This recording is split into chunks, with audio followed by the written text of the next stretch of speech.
Bienvenue dans ce nouvel épisode d'Évangile du jour. Et aujourd'hui, nous nous penchons sur le premier chapitre de l'Évangile selon saint Marc qui parle du lépreux purifié.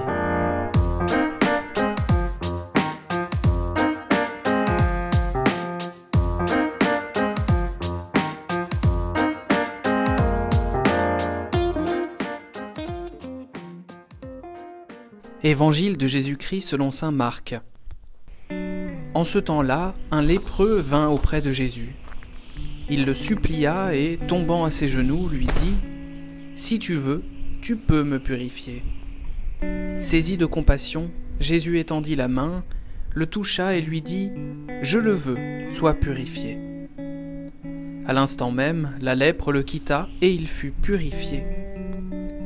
Avec fermeté, Jésus le renvoya aussitôt en lui disant « Attention, ne dis rien à personne, mais va te montrer au prêtre et donne pour ta purification ce que Moïse a prescrit dans la loi. Ce sera pour les gens un témoignage. » Une fois parti, cet homme se mit à proclamer et à répandre la nouvelle, de sorte que Jésus ne pouvait plus entrer ouvertement dans une ville, mais restait à l'écart dans des endroits déserts. De partout, cependant, on venait à lui.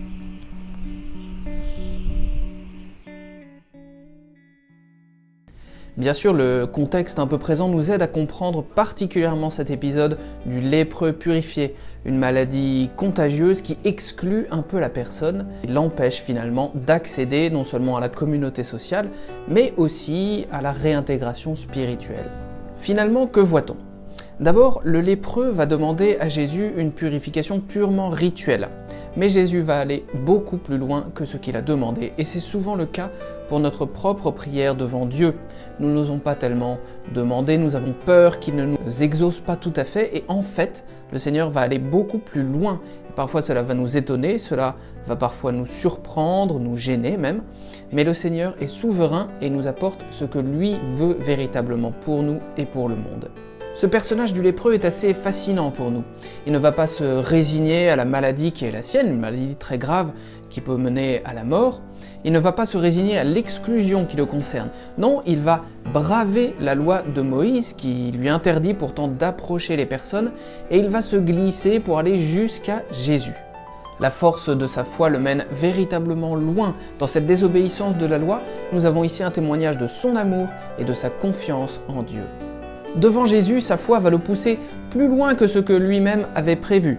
Il va s'agenouiller d'abord, geste qui n'est réservé d'habitude qu'à Dieu, et puis, selon l'évangile de Luc, au chapitre 5, qui reprend l'épisode, nous voyons le lépreux appeler Jésus « Seigneur », titre là encore en général réservé à la dignité divine et elle seule.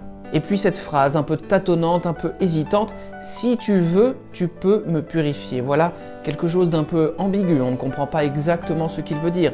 Est-ce qu'il exalte la puissance divine de façon absolue, dans une confiance totale ? Est-ce qu'au contraire, il ne sait pas trop comment aborder le Christ avec toutes ces rumeurs qu'il a entendues sur lui ? Ce qui est sûr en tout cas, c'est qu'il s'en remet à la volonté de Dieu par Jésus. C'est très facile pour nous de nous reconnaître dans cette figure du lépreux, évidemment, avançant parfois à tâtons vers Dieu, ne sachant pas trop exactement comment le prendre, comment l'aborder, comment lui parler. Mais dans cet épisode, nous pouvons aussi nous reconnaître dans l'attitude du Seigneur Jésus lui-même. Comme lui, nous pouvons avoir de l'empathie, être remués aux entrailles par la situation des pauvres, des malades, surtout en ce temps de pandémie où tant de personnes meurent autour de nous. Et cependant, Jésus va plus loin que ce que nous pourrions nous-mêmes imaginer. Jésus va aller jusqu'au contact avec le lépreux. Sur ce point, nous aimerions l'imiter, mais c'est parfois un peu difficile. Nous ne touchons pas bien souvent le pauvre. Et particulièrement en ce contexte sanitaire, nous n'osons pas toucher les personnes. Cela nous est même demandé de ne pas le faire. À dire vrai, dans certains cas, il faut bien reconnaître que cela arrange un peu notre timidité, notre candeur devant les personnes et particulièrement les plus pauvres. Beaucoup d'entre nous ne sont pas particulièrement gênés de ne plus serrer la main aux personnes. Mais le Seigneur veut que nous progressions sur ce point. Souvenons-nous qu'à la fin de l'évangile selon saint Jean, le Seigneur Jésus va demander à saint Thomas de toucher son corps scarifié, de mettre même sa main à l'intérieur de sa plaie. Voilà quelque chose qui nous révulse un peu et pourtant, c'est vraiment là que le Seigneur veut que nous allions. Toucher le pauvre est véritablement la voie divine privilégiée pour lutter contre l'exclusion et pour répandre la miséricorde de Dieu partout dans le monde. À la paroisse du Saint-Esprit, nous avons de nombreux moyens d'y parvenir. Nous avons par exemple Hiver Solidaire qui propose tous les samedis matins un petit déjeuner entre 9h et 11h. Tous les mardis soirs, la conférence Saint-Vincent de Paul propose également des maraudes qu'elle renouvelle souvent le jeudi soir. Enfin, il y a l'accueil de migrants que nous allons bientôt mettre en place dans notre crypte et qui demande de nombreuses bonnes volontés dans la paroisse. Dernier détail important pour l'évangile de ce jour. La purification de ce lépreux, sa guérison, nous le voyons, sera vraiment complète quand il se sera présenté au prêtre, nous dit Jésus. Il y aura là une réintégration spirituelle et sociale qui va véritablement achever ce cycle de purification. C'est un message pour nous.